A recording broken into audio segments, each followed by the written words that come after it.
Shalom, shalom à tous. Soyez bénis ce soir encore dans le nom puissant de Jésus-Christ de Nazareth. Voilà. Donc, je bénis le Seigneur toujours qui vraiment me fait la grâce de pouvoir vous parler. J'aime bien le dire, je ne suis pas digne, je ne suis pas meilleur que quelqu'un. Mais le Seigneur a mis en nous des dons et des talents et nous devons les mettre en exergue. Alors, pour ne plus tarder, j'aimerais dire ceci. Ce soir, hier déjà, nous avons fait, j'ai fait des vidéos déjà qui parlaient sur l'amour de Dieu, voilà, et qui parlaient sur comment prier. Et c'était important déjà de signifier ces choses parce que vraiment, c'est le B à bas. Quand on n'a pas le B à bas, on n'a pas de bonne base. On ne peut pas faire certaines choses avec le Seigneur. Voilà, et la Bible voudrait, Dieu voudrait que nous puissions aller de gloire en gloire et de victoire en victoire. Alors je crois vraiment que ces vidéos vous ont fait du bien, que vous avez partagé, liké. Vraiment, n'oubliez pas de partager et de liker, de commenter aussi, voilà, parce que les critiques aussi nous aident à avancer. Voilà, alors je suis le prophète Yann Kogou, voilà. Et donc, ce soir, je tiens à parler d'un point aussi qui est toujours important. Mon sujet ce soir porte simplement sur la capacité de tout un chacun à manifester la puissance de Dieu. La capacité de tout un chacun à manifester la puissance de Dieu. J'aimerais vous dire que la puissance de Dieu est disponible pour tout le monde.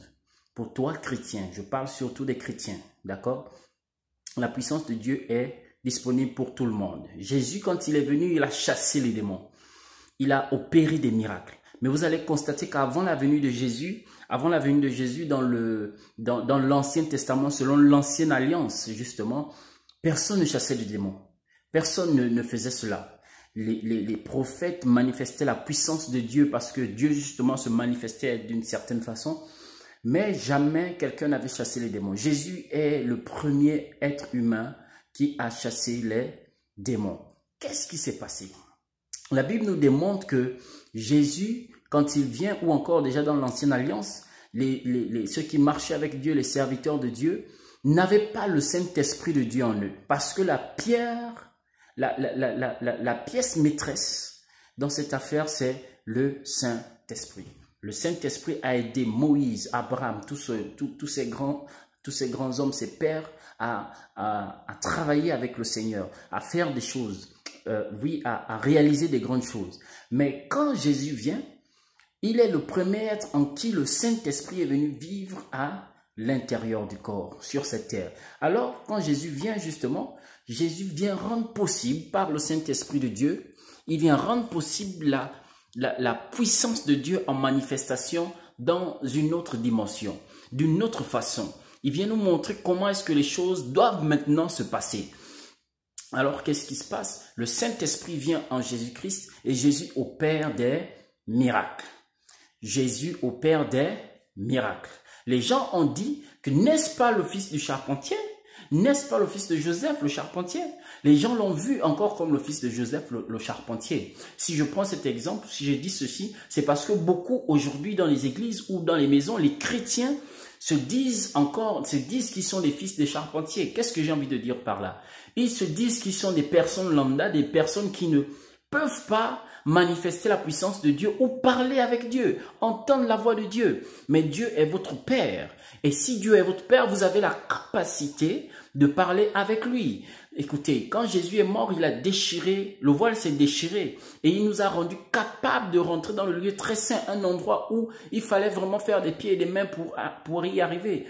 Or, maintenant, on peut se présenter devant le Seigneur, on peut palper la puissance, on peut palper la parole auditive de Dieu, je ne parle pas là de la Bible, on peut palper la parole auditive de Dieu, on peut dialoguer avec Dieu, avec le Saint-Esprit de Dieu et opérer des choses vraiment géniales avec le Saint-Esprit de Dieu. Alors, qu'est-ce qui se passe par rapport à cela? C'est très simple. C'est très simple. Jésus nous a rendus capables, en mourant sur la croix, il nous a rendus capables de faire comme lui. Il dit, il est bon pour vous que je m'en aille. Il a fait des choses merveilleuses. Il veut que nous aussi, nous les fassions. Alors, il sent qu'il faudrait qu'il parte pour laisser place au Saint-Esprit, de telle sorte à ce que ce ne soit plus lui simplement que l'on regarde, mais que ce soit, du moins, ce qu'on le voit en nous, manifestant aussi des choses, d'accord? Alors, la Bible est claire. Il est écrit déjà que pour ceux-là qui sont devenus enfants de Dieu, Dieu leur a donné par la parole, voilà, il leur a donné le pouvoir de devenir enfants de Dieu. Mais aussi, la Bible déclare que voici les miracles qui accompagneront ceux qui auront cru. Il fait chaud. Voici les miracles qui accompagneront ceux qui auront cru. En mon nom, au nom de Jésus-Christ, ils chasseront les démons. Ils parleront de nouvelles langues, etc. Ce qui m'intéresse ici, c'est la manifestation de la puissance de Dieu dans le sens, par exemple, de chasser les démons, de prier pour les malades, ils guérissent. Je vous parle de Jésus, de sa puissance, de sa manifestation, des choses qui se sont passées avec lui, que nous aussi, nous sommes capables de faire.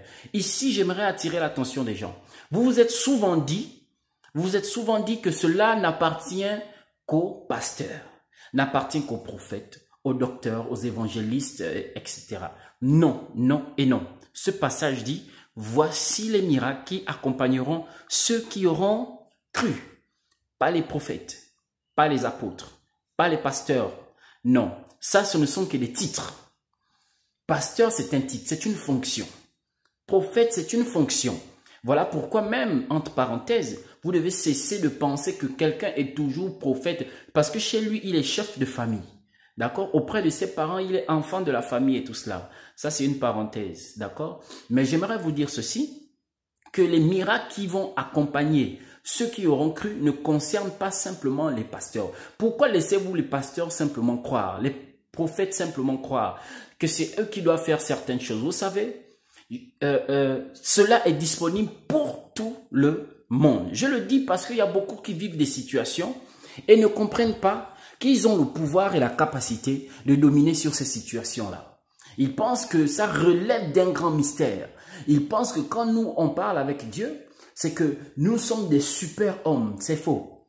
Vraiment, c'est faux. C'est pourquoi beaucoup trompent maintenant les fidèles ou les enfants de Dieu. Parce que d'abord, vous-même, vous n'avez aucun lien avec le Seigneur. Vous êtes des enfants de Dieu, mais vous vous êtes éloignés du Seigneur. Vous n'avez pas réalisé que de la même manière que vous parlez avec votre père à la maison, avec votre mère à la maison, c'est cette même manière que vous pouvez parler avec Dieu. Parce que c'est votre Père, il est ouvert, il est ouvert et il n'attend que cela. Alors, ce Père vous a donné le droit de faire certaines choses, beaucoup et bon nombre de choses que vous ne faites pas.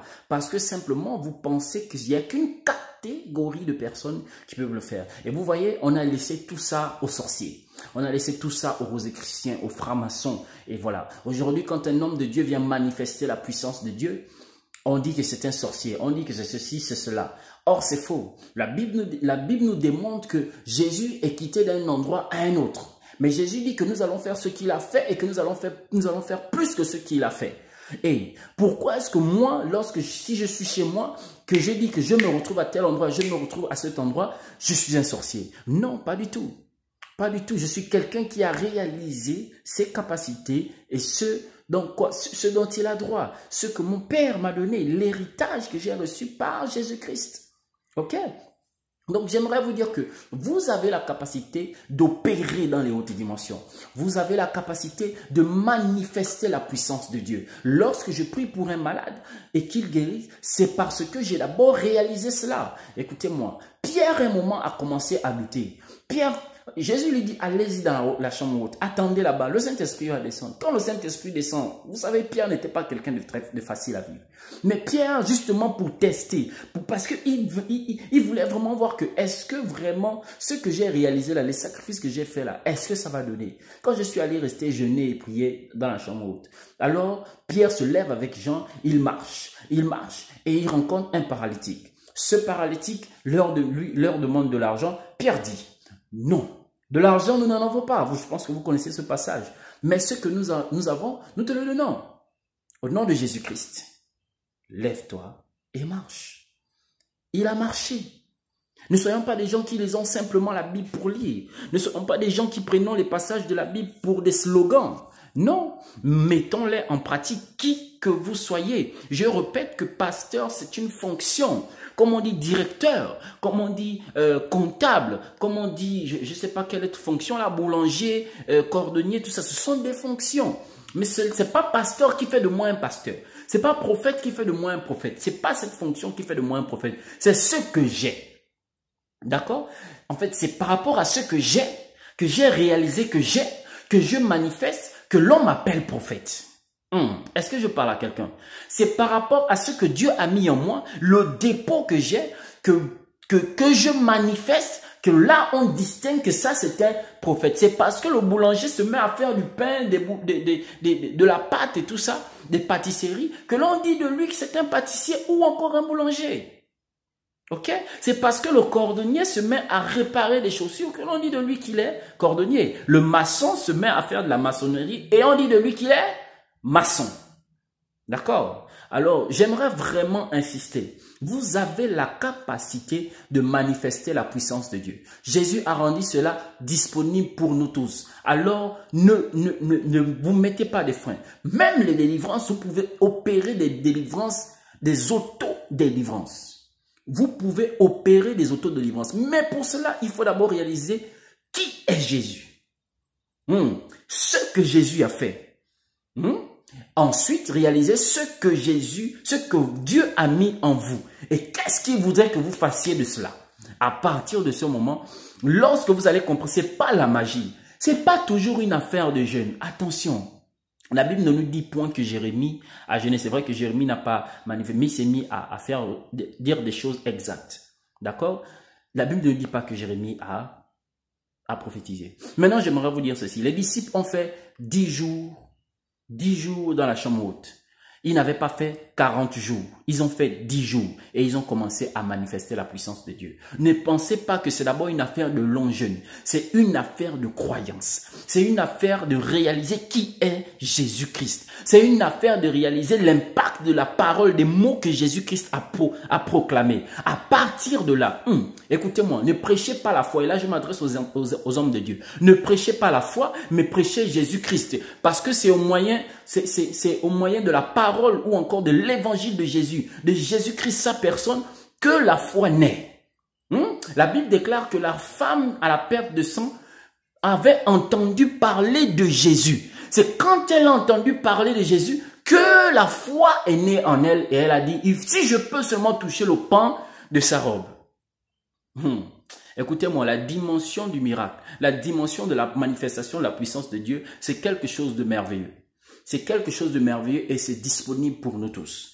Alors, au lieu de calomnier, au lieu d'attaquer les gens, pensez, comprenez que vous êtes capable, ou au lieu de vous laisser dominer par l'ennemi ou les pressions de la vie, comprenez que vous êtes capable d'aller dominer sur toutes ces choses. D'accord? Voilà, c'était là mon message en quelques minutes. Voilà. Que Dieu vous bénisse. Je prie vraiment que la puissance de Dieu se manifeste dans vos vies, mais particulièrement que vous compreniez qui vous êtes pour la gloire du Seigneur Jésus-Christ. Que vos cœurs soient bénis. Shalom. Partagez, partagez, partagez, partagez. Shalom.